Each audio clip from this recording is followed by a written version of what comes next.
Hi everyone, welcome back to our channel.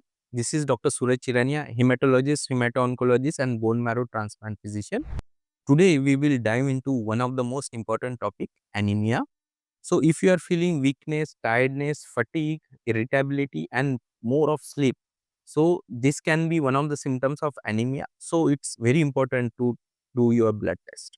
So diving into most important topic, we will drop down this topic into most important things like first, what are the types of anemia? Second, what are the causes? Third, what are the symptoms? And fourth, how we will manage the anemia.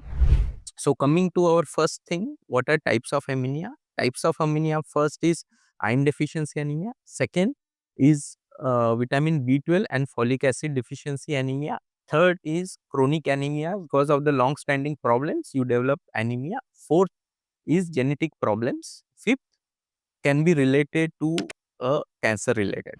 So after understanding types of anemia, what causes anemia? Because whenever we elucidate types, we need to know the cause. So it's a physician responsibility to know the cause of anemia so that he can treat the anemia well. So second is causes. Iron deficiency anemia is mostly because of the heavy menses in the females or some blood loss secondary to the parasitic infection, or can be due to the nutritional problems, especially common in vegetarian or vegan people. Second, the megaloblastic anemia, where it mostly because of the vitamin B12 and folic acid deficiency. It is also very common in vegetarian or vegan people, or sometimes the condition like pernicious anemia, where the coating of the mucosa which is responsible for absorption of vitamin B12 and folic acid is affected, so that there is no absorption. Third cause of anemia is chronic diseases like chronic heart, liver, kidney diseases, or some cancerous condition that can also lead to the anemia of the chronic disease.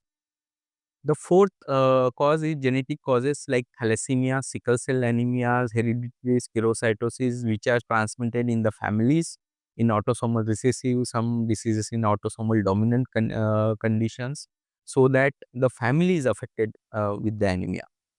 So after understanding the types and causes, we need to know the what are the symptoms of anemia. First and foremost symptoms is fatigue. Patient usually feel undue fatigue. He what the activities he was doing in the past, he get affected while doing those activities, just like going to a store, doing going to the bathroom, doing the routine household work, or going to the office. These things are getting affected. There can be irritability. The patient get because of tiredness, he gets irritated.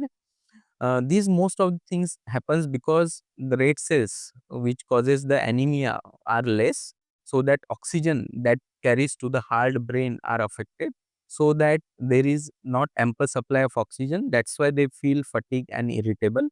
Third is paleness of the skin. The skin seems to be pale. Usually color of the skin is reddish hue, pinkish color, but the person looks pale. Fourth thing, that he can have increased sleep because he feels tired. So the more he sleeps, the more he feel fatigued, and he want to sleep for most of time. Even if he get a good 8 to 10 hours sleep, still he seems to be tired. Or dizziness, headache and giddiness. While walking, he feel dizzy, giddiness. These are the main symptoms of anemia. Fourth, important, how you treat it. The treatment of anemia depends on the underlying cause. Just like in iron deficiency and nutritional anemia, we need to supplement with the iron and vitamin B12 and folic acid. In chronic diseases like heart, liver, and kidney condition, we need to treat the underlying cause to improve the anemias.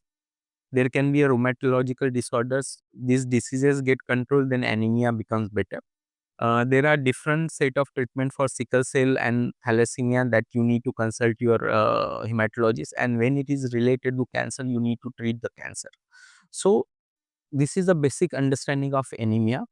So thank you for listening to this most important topic. In next video, we will dive into the iron deficiency anemia, why it is important, and how we treat in different set of people like pregnancy, infertility, and other comorbid conditions, so that their quality of life is not affected. So if you have any question, drop in the comments so that we can talk. Thanks again for listening.